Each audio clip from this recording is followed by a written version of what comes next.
Welcome to the training program for English medium upper primary teachers of Basic Shiksha Parishad. In this module, we will discuss about teaching of science. This module consists of two parts. Part 1 consists of aims and objectives. We will discuss about aims and objectives of teaching science. Then comes suggested pedagogical processes. मतलब science सीखने सिखाने के तरीके. In this, we will discuss ways of teaching science. The next one is central role of language in understanding science.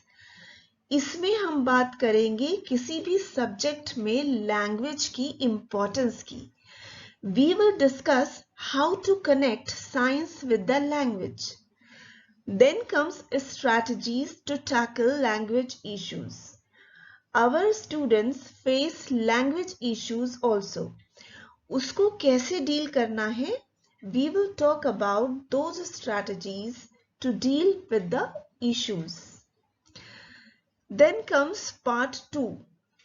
In this, there is a demonstration of the lesson Nutrition in Plants. I have taken few topics of this lesson for demonstration purpose. So friends, whenever we talk about teaching a particular subject, we need to talk about the objectives first. Science teaching के उद्देश्य जाने तो सही कि हम ये subject क्यों पढ़ रहे हैं. Science is called a practical subject. अब ये प्रैक्टिकल सब्जेक्ट क्या होता है? Practical means that it is directly connected to our daily lives. Because science is everywhere. It is in eating, it is in breathing, excreting, cooking, sunrise, seasons. From birth till death and even after death, science continues. So science is taught to encourage and enable students to develop curiosity. एक जिज्ञासा पैदा करना students में किसके लिए? About science and natural world and the things that are happening around us. हमारे आसपास जो भी हो रहा है उसके पीछे एक रीजन है, एक पैटर्न है. And science is taught to acquire this knowledge and understand the concepts and patterns involved. और जो concepts और patterns students ने पढ़े हैं उसे समझने की वो skills सीखें. For example, there is light during the day and it gets dark at night. Everyone knows this. But what is science in this? Science involved in it explains light is due to the sun. Roshni sun की वजह से है and it gets dark after 9 to 12 hours because Earth is rotating on its axis. Earth अपनी धुरी पर घूम रही है. And this rotation of Earth around its axis causes day and night. So you see, things are already happening, but science is explaining the pattern and the reason. And after studying science, we are able to understand and explain the things that are happening in our lives. Let us know what science is. It is the knowledge acquired by systematic study and inferences drawn after experimentation. ये वो knowledge है जो हमको किसी चीज की व्यवस्थित यानी सिस्टमैटिक स्टडी और उसको करके देखने के बाद मिलती है. Like in science, we study a theory or a concept in our book. Then we perform an experiment to know and learn. We note down the observations and on the basis of those observations, we draw inferences. जो हम observe कर लेते हैं उसके basis पर हम किसी नतीजे पर पहुंचते हैं. Study of science is based on inquiry and curiosity. जिज्ञासा पे आधारित है. How can study of science benefit us? Science पढ़ने का क्या बेनिफिट हो सकता है? हम क्यों पढ़ें science? In a progressive society, science can play a truly liberating role, helping people escape from the vicious cycle of poverty, ignorance, and superstitions. Science गरीबी, अज्ञानता और अंधविश्वास को खत्म करने में मदद करता है. Because in science we go by reasons. We believe that there is reason behind everything. हर चीज के पीछे एक कारण होता है, एक रीजन होता है. And if we work on the cause, we can surely progress. Let us now discuss how science should be taught. At upper primary stage, science should be taught as an integrated subject. Integrated means एकीकृत, यानी science के topics पढ़ाते वक्त उसको दूसरे subjects के साथ connect करके पढ़ाना. Like if we are teaching science, then along with delivering the concepts in science, we can connect it to language, arts, maths, etc. This helps in developing deeper understanding of the topic concerned. In class, teachers should encourage the students to make simple machines, technological units, working models, जैसे electromagnets बनाना, electronic circuits बनाना, potato battery, pinhole camera, periscope बनाना. बच्चे ये छोटे छोटे working models बनाएंगे तो उनमें इंटरेस्ट भी डेवलप होगा और वो कॉन्सेप्ट अच्छी तरह सीख पाएंगे. Teaching science must involve learning by doing, जिसमें स्टूडेंट्स खुद करके देखें. This will make the learning clear and long lasting. Science curriculum at upper primary stage as per National Curriculum Framework 2005 has been organized around following themes. यानी जो lessons science में रखे गए हैं वो इन themes के ऊपर based हैं. And these themes are cross-disciplinary in nature. And the themes are food, materials, the world of the living, how things work, moving things, people and ideas, natural phenomena, natural resources. So let us first understand, what does cross-disciplinary nature mean? It means while teaching involving two or more academic disciplines or subjects, यानी एक particular theme को दूसरे subjects में क्या और कैसे पढ़ाएं, कैसे connect करें. For example, if we are teaching food, then in science, what can we teach about food? Well, we can talk about different nutrients, balanced diet, nutrition in plants के बारे में बता सकते हैं, nutrition in animals के बारे में बात कर सकते हैं. Then we can teach kind of food eaten in different parts of the country. देश के अलग अलग हिस्सों में कौन सी special dishes बनती हैं, क्या खाना खाया जाता है. Now this will connect the theme food to social science. Then we can also teach about using adjectives for different kinds of food. How they taste, like is it salty, sweet, tangy, bitter, etc. While teaching recipe of a dish, we can enhance their vocabulary by teaching words like grind, slice, chop, etc. This will extend the link to language. Measurement and capacity can also be taught while teaching food. For example, how much will be 2 hands full of rice? कितने glasses milk के लेंगे जिससे कि एक mug भर जाएगा? So you see how one theme can be connected to different disciplines. And this is what we call cross-disciplinary approach. Now we will talk about different pedagogical processes involved in achieving learning outcomes. Pedagogical processes यानी सीखने सिखाने के तरीके. So teachers first of all make the setup of your classroom inclusive. अपने classroom को inclusive बनाइए. Now, what do we mean by inclusive classroom? It is a classroom in which all the students, irrespective of their abilities, learn together. Inclusive class में बिना किसी भेदभाव या अंतर के हर बच्चे को एजुकेशन दी जाती है. Teachers should encourage the children to explore their surroundings, natural processes, natural phenomena using their senses.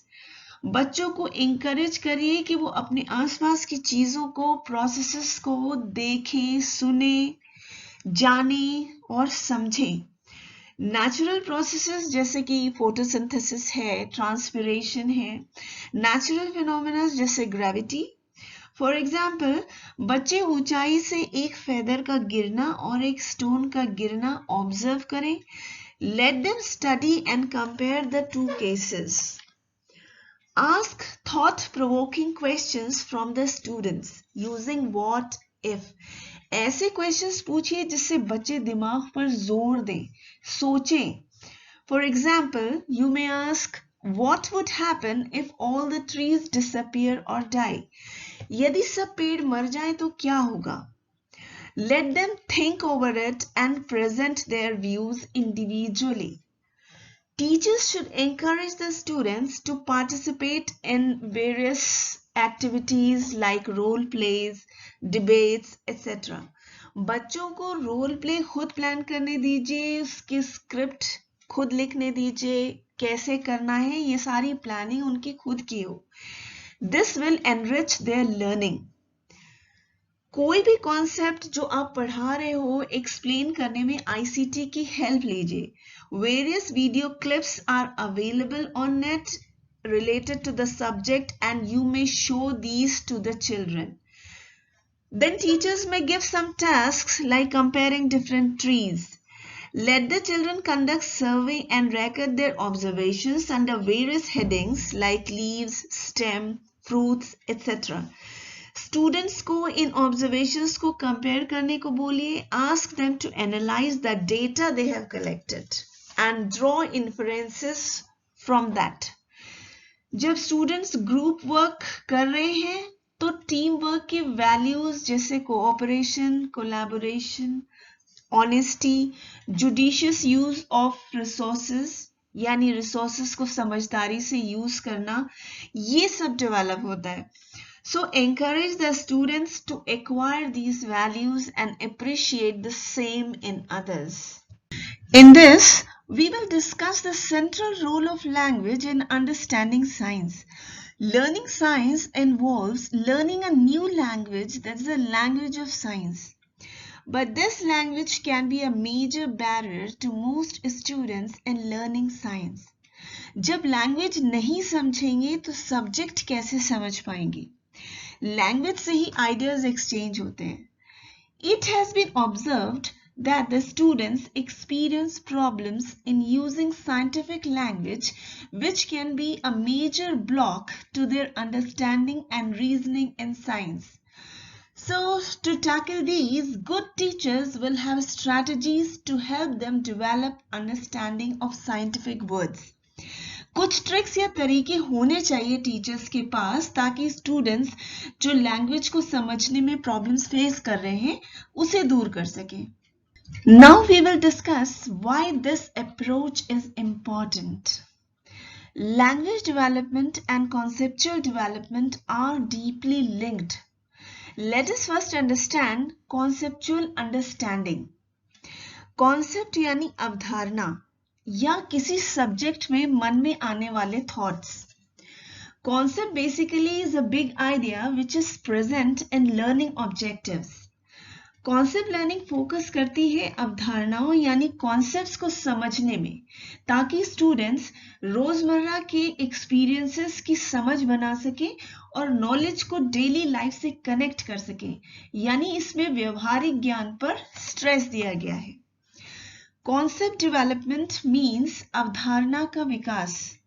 Conceptual development से मतलब है वो बुनियादी समझ, बेसिक अंडरस्टैंडिंग जो जरूरी है अपनी दुनिया को समझने में. This includes ideas about self and others, objects and the environment, यानी अपने एनवायरनमेंट की हर चीज के बारे में समझ रखना. It is said that thought requires language and language requires thoughts. अगर हमने कुछ प्रोसेसेस जान लिए हैं, समझ लिए हैं, तो उसको एक्सप्रेस करने के लिए, डिस्कस करने के लिए, शेयर करने के लिए एक मीडियम की जरूरत होती है. And that medium is language. So, if students are unable to understand the language of science, they would not be able to understand science. So, it is important to keep in mind your students' language development while planning your science lessons, because science has a technical language. Here we will discuss strategies to adopt while planning science lessons. So the most important thing is to connect the topic with the prior experiences of the students. यानी students के पूर्व अनुभवों से connect करें. Learning will progress if students are able to connect the topic with what they have seen, heard, or felt earlier in life. Even students with limited literacy skills can demonstrate higher order thinking skills. इसलिए बच्चों से ज़्यादा बात करें. To maintain their curiosity and interest in the subject, conversation is very, very important. So teachers make the talk exploratory. And what are exploratory questions? ये वो questions हैं जो students को किसी topic के different angles को सोचने और गहराई में जाने के लिए मजबूर करते हैं. Exploratory questions make the child think deeply. So teachers may use what, where, how, why in their conversation. For example, you may ask questions like, what could happen next? Have we seen this before? What could this be? What do you think it is? Dear teachers, students come to us with their prior knowledge, conceptual understanding and beliefs. बच्चे teachers के पास अपने पहले के experiences, concepts, beliefs लेकर आते हैं. When we present them with new information, their prior knowledge and experiences influence their thinking. So you see, new learning is constructed on their prior knowledge. उनकी नई लर्निंग की बुनियाद उनके पहले के अनुभवों पर पड़ती है. Second strategy is decoding complicated compound words, meaning difficult compound words के meaning समझना और याद रखना. Many scientific words in English have been derived from other languages like Greek language, Latin language, etc. For example, anywhere in science, aqua will mean water, photo will mean light, micro means small. There is a word chlorophyll. It consists of two parts. Chloro stands for green and phyll stands for leaves. So if students can work out the meaning of a word, they are most likely to remember in future. Resource 1. This is the list of prefixes which are added in scientific words. Prefixes are the letters that are added before the words to give them a new meaning. Prefixes किसी word के आगे लगकर उसको new meaning देते हैं. For example, there is a word called gymnosperm. In gymnosperm, gymno is the prefix which means uncovered. So if the student does not know what gymnosperm is but knows the meaning of gymno, then he can certainly make out that the word gymnosperm is related to something uncovered or naked. Then another example is there. There is a word pneumonia. In this, prefix is pneumo, which means lungs. So अगर student ने pneumonia के बारे में नहीं पढ़ा है लेकिन अगर उसको न्यूमो का मीनिंग पता है then he will be able to make out that the word pneumonia has got something to do with the lungs. Resource 2. In this list, along with prefixes, some suffixes are also given. Suffix वो letters होते हैं जो किसी word के and में लगकर उसको new meaning देते हैं। For example there is a word morphology, इसमें सफिक्स है ology which means study of something. So, if a student does not know the meaning of morphology but knows the meaning of ology, then he can quickly make out that morphology is related to study of something. Here is an activity, decoding unfamiliar words. यानी जो words हम नहीं जानते उनकी meaning जानना और पता करना। Teachers are expected to conduct this activity in classroom. Write some words on the blackboard. For example, phototropic, photosynthesis, thermochromic, photochromic. These words will be new to the students.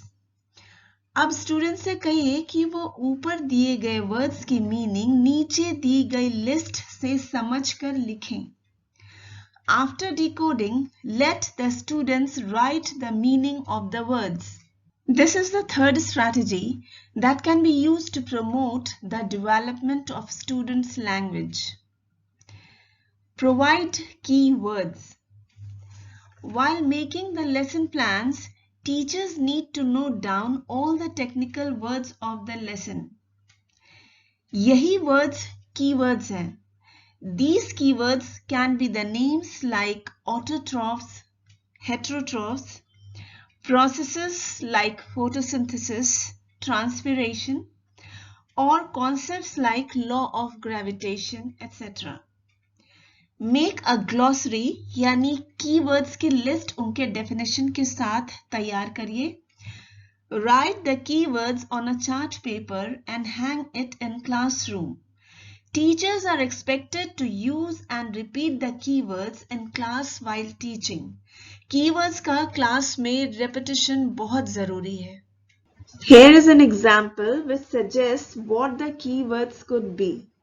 For instance, if you are teaching the lesson Nutrition in Plants, in this lesson keywords could be nutrition, nutrients, autotrophs, heterotrophs, chlorophyll, stomata.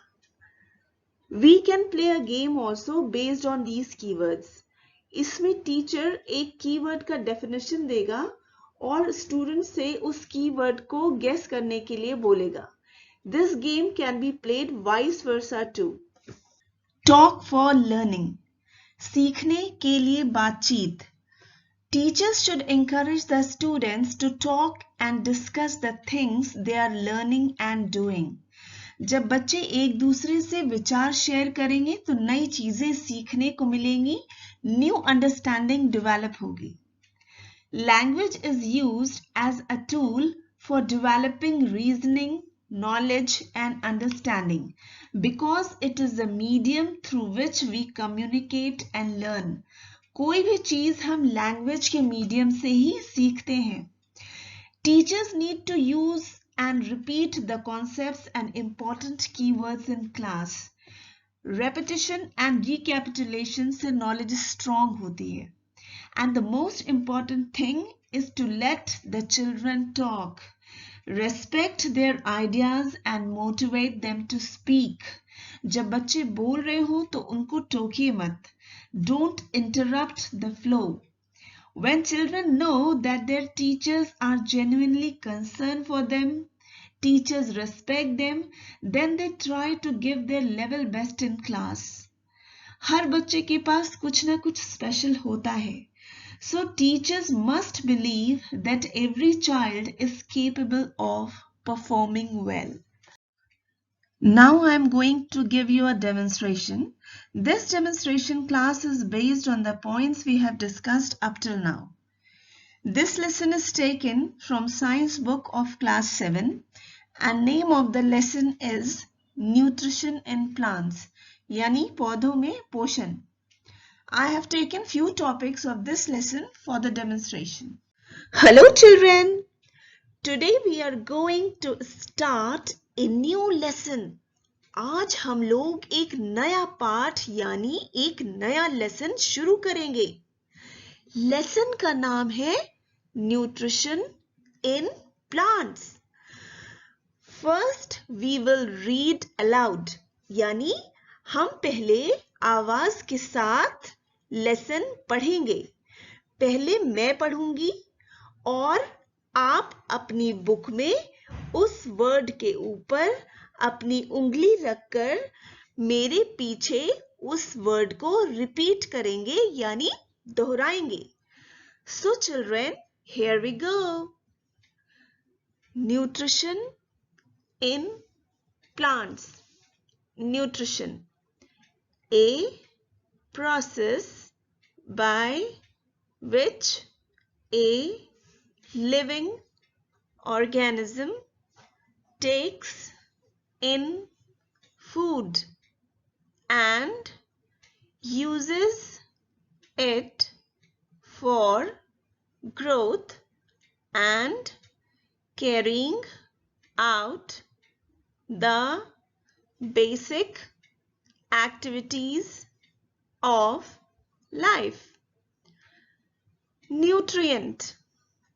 A substance that provides nourishment essential for the maintenance of life and for growth, which include proteins, carbohydrates, fats, vitamins, minerals and water. तो बच्चों आज हम लोग ने read aloud किया यानी आवाज के साथ पढ़ा. Tomorrow I will explain the lesson और कल मैं इस लेसन को पढ़ाऊंगी और समझाऊंगी. Good morning children, how are you? कैसे हैं आप सब? अच्छा बच्चों, आज कौन कौन घर से खाना नहीं खाकर आया है? सभी खाकर आए हैं. Very good. लेकिन बच्चों अगर हम खाना ना खाएं तो क्या होगा? कमजोरी आएगी. Very good. अच्छा, और अगर बहुत लंबे समय तक ना खाएं तो क्या होगा? मर भी सकते हैं. बहुत बढ़िया. तो बच्चों आप सब जानते ही हैं और पढ़ भी चुके हैं कि जिंदा रहने के लिए भोजन जरूरी है. आज हम प्लांट्स के खाने से रिलेटेड एक पाठ पढ़ेंगे यानी एक लेसन पढ़ेंगे. न्यूट्रिशन इन प्लांट्स यानी पौधों में पोषण. न्यूट्रिशन यानी पोषण, प्लांट्स यानी पौधे. तो बच्चों food is necessary for living. Necessary यानी जरूरी, लिविंग यानी जिंदा रहने के लिए. हम सभी सजीव यानी लिविंग ऑर्गेनिजम्स यानी जिंदा लोग भोजन करते हैं. लेकिन फूड हमें देता क्या है? क्यों खाते हैं हम? Why do we eat food? हम खाना क्यों खाते हैं? राइट, फूड हमें ताकत देता है यानी एनर्जी देता है. Food gives us energy. Children please repeat after me. मेरे पीछे दोहराइए. Food gives us energy. So children जो फूड आप खाते हैं वो आपको देता है एनर्जी यानी देता है ताकत. इस एनर्जी को हमारी बॉडी इस्तेमाल करती है यानी यूज करती है ग्रोथ के लिए. ग्रोथ यानी बढ़ना. जैसे जैसे बच्चे बड़े होते हैं उनके शरीर और बुद्धि का विकास होता है. यानी बॉडी और ब्रेन डेवलप होते हैं। डेवलप यानी बढ़ना, ग्रो करना। तो एनर्जी ग्रोथ के लिए यूज होती है। और किसके लिए यूज होती है बच्चों? बेसिक एक्टिविटीज ऑफ लाइफ के लिए भी यूज होती है। क्या आप जानते हैं बेसिक एक्टिविटीज ऑफ लाइफ क्या होती है? What are the basic activities of life? Okay, I will tell you. Basic activities से मतलब है रोज की एक्टिविटीज जो हम लोग खुद करते हैं। फॉर एग्जाम्पल, खाना यानी ईटिंग, नहाना यानी बेदिंग, चलना यानी वॉकिंग, सांस लेना यानी ब्रीथिंग, और इस तरह की कई सारी activities basic activities of life कहलाती हैं। The activities which we do daily are called basic activities of life. वो एक्टिविटीज जो हम डेली करते हैं उनको बेसिक एक्टिविटीज ऑफ लाइफ कहते हैं। तो बच्चों, फूड से जो एनर्जी मिलती है वो ग्रोथ और बेसिक एक्टिविटीज ऑफ लाइफ को चलाने के लिए यूज होती है। इसलिए हम कह सकते हैं न्यूट्रिशन होता है वो प्रोसेस, वो प्रक्रिया या वो तरीका जिससे लिविंग ऑर्गेनिज्म खाना खाता है और उसको बॉडी की ग्रोथ और बेसिक एक्टिविटीज को चलाने में यूज करता है। चिल्ड्रन, क्या आपको पता है न्यूट्रिएंट वर्ड कहां से आया है? From where has this word nutrition come? नहीं पता ना? I will tell you. Nutrition word comes from nutrient. बच्चों, ये न्यूट्रिएंट क्या होता है? ये वो चीजें होती हैं जो फूड में होती हैं, जैसे proteins, carbohydrates, fats, vitamins, minerals and water. Nutrients हमारी बॉडी को ताकत यानी एनर्जी देते हैं। न्यूट्रिएंट्स हमारी बॉडी के लिए बहुत जरूरी यानी एसेंशियल होते हैं। न्यूट्रिएंट्स क्या होते हैं? एसेंशियल होते हैं। बच्चों, मेरे पीछे दोहराइए। Please repeat after me. Nutrients are essential for our body. लेकिन बच्चों, क्या आपको पता है ग्रीन प्लांट्स को छोड़कर कोई भी लिविंग ऑर्गेनिज्म यानी जिंदा प्राणी अपना फूड खुद नहीं प्रिपेयर कर सकता, यानी खुद नहीं बना सकता। प्रिपेयर यानी बनाना। ग्रीन प्लांट्स को छोड़कर सारे लिविंग ऑर्गेनिजम्स अपना फूड प्लांट्स या कुछ एनिमल्स से लेते हैं। ग्रीन प्लांट्स यानी हरे पौधे। चिल्ड्रन, डू यू नो, क्या आप जानते हैं प्लांट्स में कितने तरह का न्यूट्रिशन होता है? प्लांट्स में न्यूट्रिशन दो तरह से होता है। Nutrition in plants is of two types. कितनी तरह का होता है प्लांट्स में न्यूट्रिशन? टू। Very good. पहला होता है ऑटोट्रॉफिक न्यूट्रिशन, दूसरा होता है हेटेरोट्रॉफिक न्यूट्रिशन। ऑटोट्रॉफिक न्यूट्रिशन में प्लांट्स अपना खाना खुद बनाते हैं। हेटेरोट्रॉफिक न्यूट्रिशन में प्लांट्स अपना खाना दूसरों से लेते हैं। वो प्लांट्स अपना खाना खुद नहीं बनाते। तो बच्चों, इसके आगे हम अपनी नेक्स्ट क्लास यानी अगली क्लास में जानेंगे। अब हम लोग रिवाइज करेंगे जो आज हमने पढ़ा है। लेसन स्टार्ट करने से पहले हमने कीवर्ड्स चार्ट पर लिखकर लगाया था ना, अब हम उसको देखकर रिवाइज करेंगे यानी दोहराएंगे। मैं रीड करती हूं, आप मेरे पीछे पढ़िए। Nutrition in plants. Nutrition, a process by which a living organism takes in food and utilizes it for growth.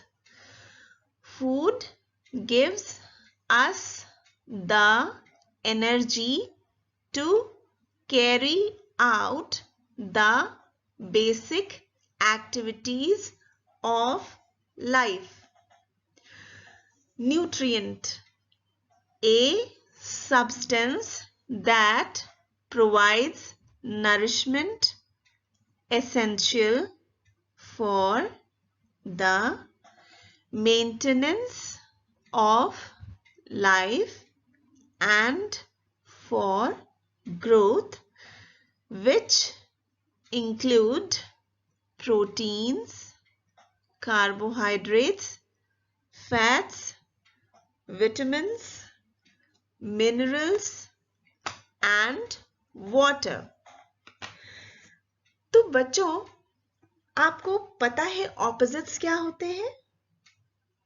Right, opposite यानी किसी चीज का उल्टा, यानी विलोम। हिंदी में आपने विलोम शब्द पढ़ा है ना? तो मैं दो वर्ड्स का ऑपोजिट ब्लैक बोर्ड पर लिख रही हूं। I am writing opposites of two words on black board. Please note करिए। लिविंग का ऑपोजिट है नॉन लिविंग। लिविंग यानी जो सजीव चीजें हैं और नॉन लिविंग यानी जो निर्जीव चीजें हैं जिनमें जान नहीं होती। दूसरा वर्ड है ऑटोट्रॉफ्स। ऑटोट्रॉफ्स यानी जो अपना खाना खुद बनाते हैं। इसका ऑपोजिट है हेटेरोट्रॉफ्स। हेटेरोट्रॉफ्स यानी जो अपना खाना खुद नहीं बनाते और दूसरे पर डिपेंडेंट होते हैं, निर्भर होते हैं अपने फूड के लिए। बच्चों, ये कीवर्ड्स हैं। ये कीवर्ड्स हमने एक चार्ट पेपर पे लिखकर आपकी क्लास में इसलिए हैंग किया है, इसलिए लटकाया है, ताकि जो लेसन हम पढ़ रहे हैं उनमें आने वाले जरूरी शब्द यानी इम्पोर्टेंट वर्ड्स आपकी नजर के सामने रहें और आप इनको पढ़ते वक्त बार बार देख सकें। You have to read and understand these words. आपको इनको रीड यानी पढ़ना और अंडरस्टैंड यानी समझना रहेगा। हेलो चिल्ड्रेन, आज हम न्यूट्रिशन इन प्लांट्स में और आगे पढ़ेंगे, लेकिन उससे पहले आप बताइए हमने पिछली क्लास में क्या पढ़ा था? What did we study in last class? Right.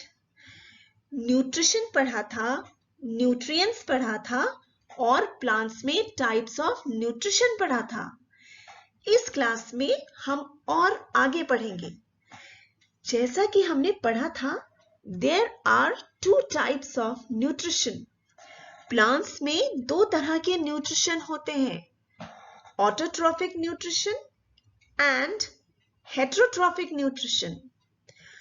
Autotrophic शब्द बना है दो शब्दों से। Autotrophic word is made of two words. Auto यानी सेल्फ यानी खुद से, ट्रॉफिक यानी न्यूट्रिशन यानी पोषण। तो बच्चों, थोड़ा सा हम लैंग्वेज यानी भाषा समझने की कोशिश करते हैं। Let us try to understand the language. क्या आप जानते हैं प्रीफिक्स क्या होते हैं? Do you know what prefix is? Prefix वो लेटर्स होते हैं जो किसी वर्ड के आगे लगकर उसको न्यू मीनिंग यानी नया मतलब देते हैं। और सफिक्स क्या होते हैं? What is suffix? सफिक्स वो लेटर्स होते हैं जो किसी भी वर्ड के एंड यानी आखिरी में लगकर उसको न्यू मीनिंग देते हैं। सो चिल्ड्रेन, साइंस में जो लैंग्वेज है, जो भाषा है, वो साइंटिफिक लैंग्वेज यानी वैज्ञानिक भाषा है।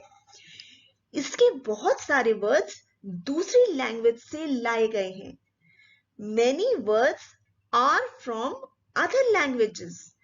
तो अगर हम इन प्रीफिक्सेस का मीनिंग और इन सफिक्सेस का मीनिंग जान लेंगे तो साइंस की लैंग्वेज समझना इजी हो जाएगा। तो बच्चों, ऑटोट्रॉफिक वर्ड में auto is prefix. Auto prefix है जिसका मीनिंग है सेल्फ यानी खुद से। Meaning of auto is self. कहीं भी आप ऑटो पढ़ेंगे तो उसका मीनिंग सेल्फ ही रहेगा यानी खुद से। इसी तरह से हेट्रो का मतलब होता है अदर्स यानी दूसरे। हेट्रोट्रॉफिक वर्ड में ट्रॉफिक सफिक्स है। इसका मतलब है न्यूट्रिशन यानी पोषण। तो बच्चों, anywhere in science trophic means nutrition, यानी साइंस में कहीं भी ट्रॉफिक का मतलब होगा nutrition. So children, we were talking about autotrophic nutrition. हम ऑटोट्रॉफिक न्यूट्रिशन के बारे में बात कर रहे थे। इसमें ऑटो मीन्स सेल्फ और ट्रॉफिक मीन्स न्यूट्रिशन। ये न्यूट्रिशन का वो तरीका यानी मोड है। MODE मोड यानी तरीका जिसमें प्लांट्स अपना खाना खुद बनाते हैं। In autotrophic nutrition, plants make their food themselves. Such plants are called autotrophs. ऐसे plants जो अपना फूड खुद प्रिपेयर करते हैं, खुद बनाते हैं, उनको ऑटोट्रॉफ्स कहते हैं।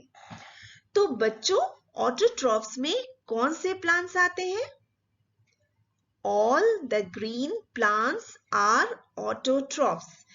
यानी सारे हरे पौधे ऑटोट्रॉफ्स कहलाते हैं। Now children, please repeat after me. मेरे पीछे दोहराइए।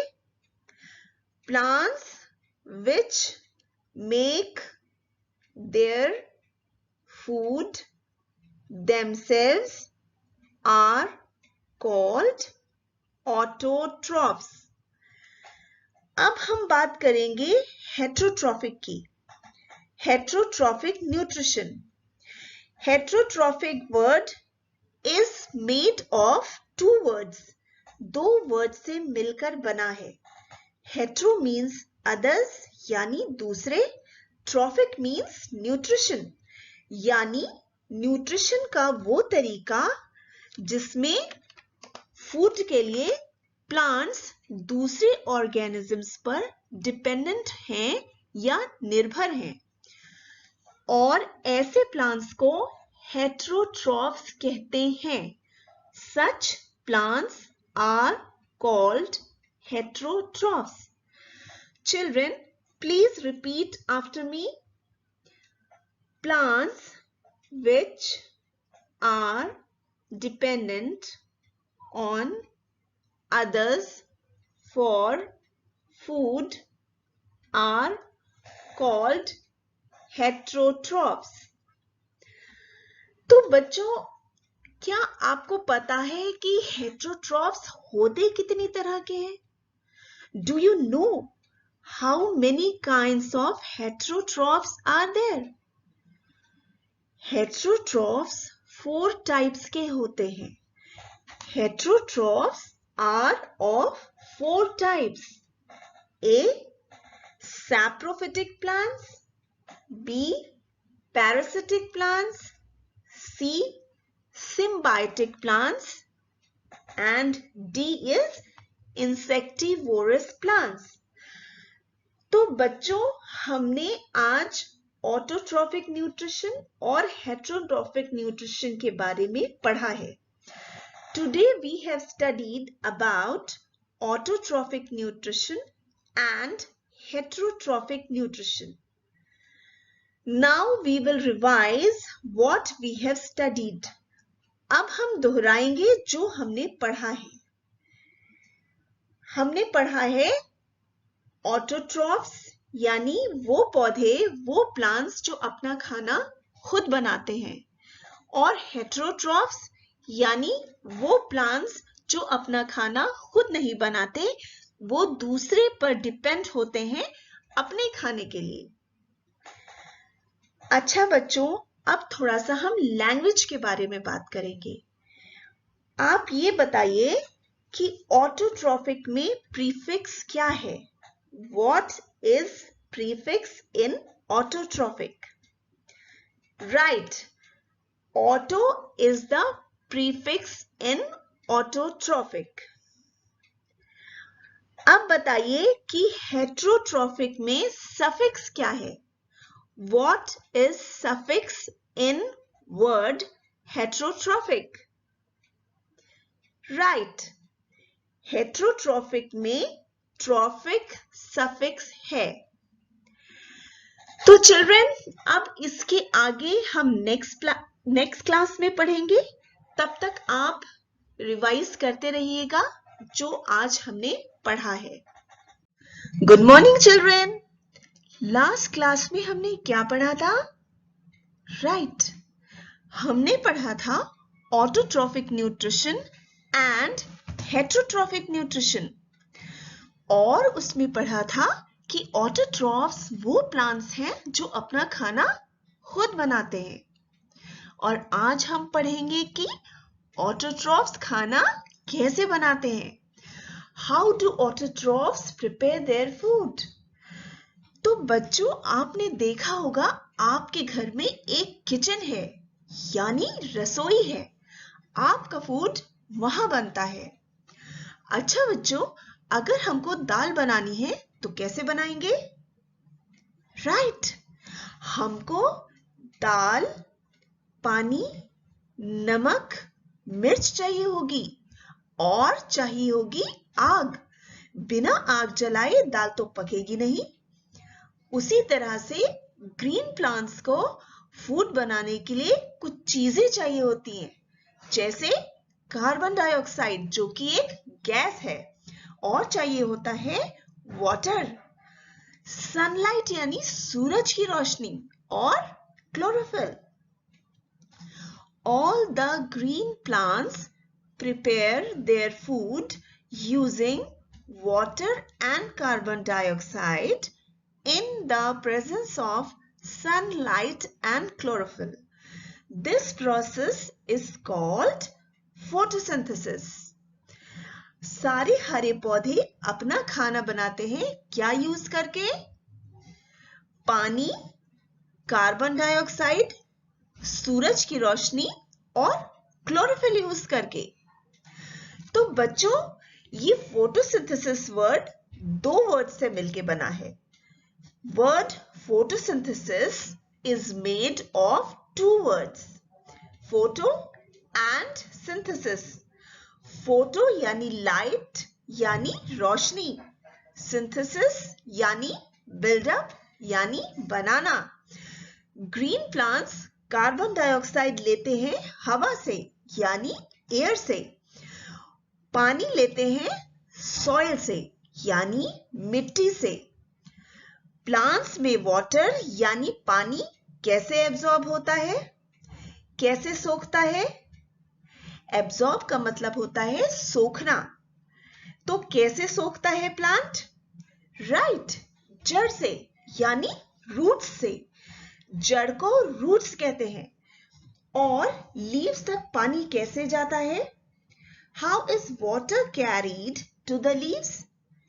पानी जाता है तनों से यानी स्टेम से। Now children, repeat after me. Water is absorbed by the roots and carried to the leaves by the stem. अच्छा बच्चों, ये बताओ कि हम सांस कैसे लेते हैं? हम ऑक्सीजन कैसे लेते हैं हवा से? राइट, नोज से, अपनी नाक से। तो प्लांट्स हवा लेते हैं स्टोमेटा से। प्लांट्स कार्बन डाइऑक्साइड लेते हैं हवा से स्टोमेटास के द्वारा। ये स्टोमेटा क्या होता है?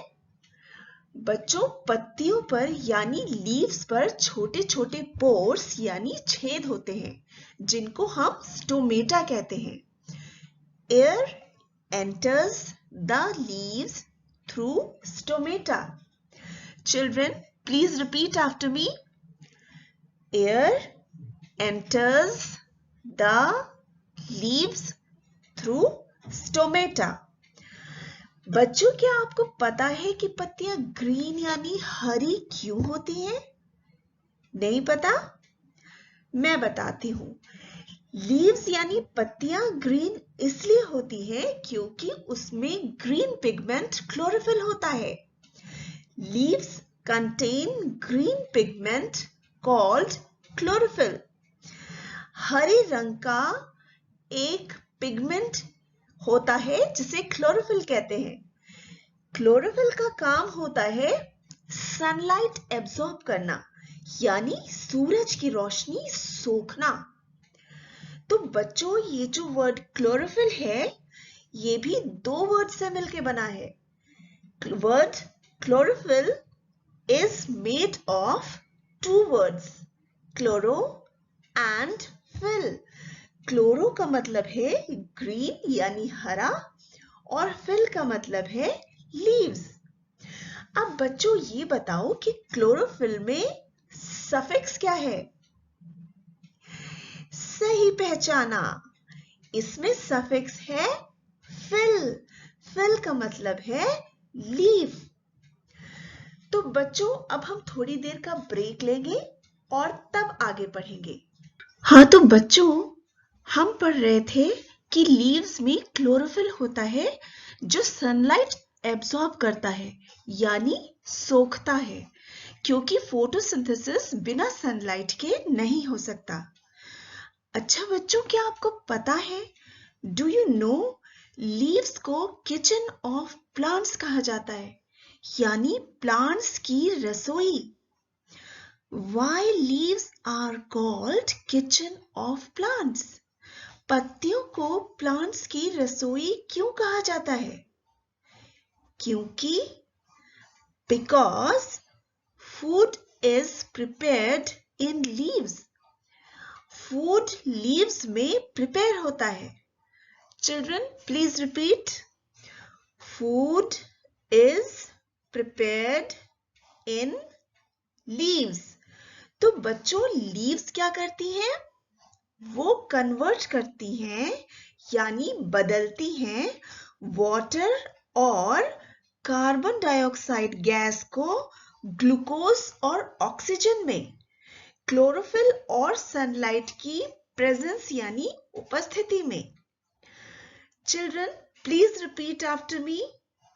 Leaves convert water and carbon dioxide into glucose and oxygen in presence of chlorophyll and sunlight. यही ग्लूकोज प्लांट्स का खाना है, यानी फूड है, जिसको प्लांट्स स्टोर कर लेते हैं यानी इकट्ठा कर लेते हैं, और जो ऑक्सीजन है वो हवा में चली जाती है। तो बच्चों, क्या आपने ध्यान दिया कि फोटोसिंथेसिस यानी खाना बनाने का प्रोसेस में ग्लूकोज के साथ ऑक्सीजन भी बनती है। तो अब पता चला क्यों बोलते हैं कि हमको पेड़ लगाना चाहिए। Because they give us oxygen. वो हमको ऑक्सीजन देते हैं जो हमारे जिंदा रहने के लिए एसेंशियल यानी जरूरी है। क्या एसेंशियल है हमारे जिंदा रहने के लिए? राइट, ऑक्सीजन जरूरी है। तो बच्चों, अब मैं फोटोसिंथेसिस का रिएक्शन यानी क्रिया को ब्लैक बोर्ड पर लिखने जा रही हूं। I am writing the reaction of photosynthesis on black board. Please note it down. Carbon dioxide plus water gives off glucose and oxygen in presence of chlorophyll and sunlight. So children, today we studied about photosynthesis. हमने आज photosynthesis के बारे में पढ़ा. अब बताइए आप, photosynthesis word में prefix क्या है? What is prefix in photosynthesis? Right. Photo is the prefix. अब बताइए कि chlorophyll word में suffix क्या है? Right. Suffix है इसमें fill. क्या मीनिंग है fill का? Leave. Very good. Please write in your notebook. आप लोग ये अपनी कॉपी में लिखिए.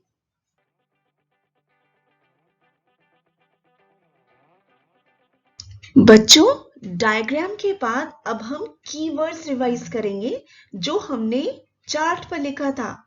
आप मेरे पीछे रिपीट करिए. Chlorophyll. It is a green pigment found in leaves and is responsible for absorbing sunlight. Stomata. Tiny pores in the surface of a leaf, allowing the exchange of gases between the leaves and the atmosphere.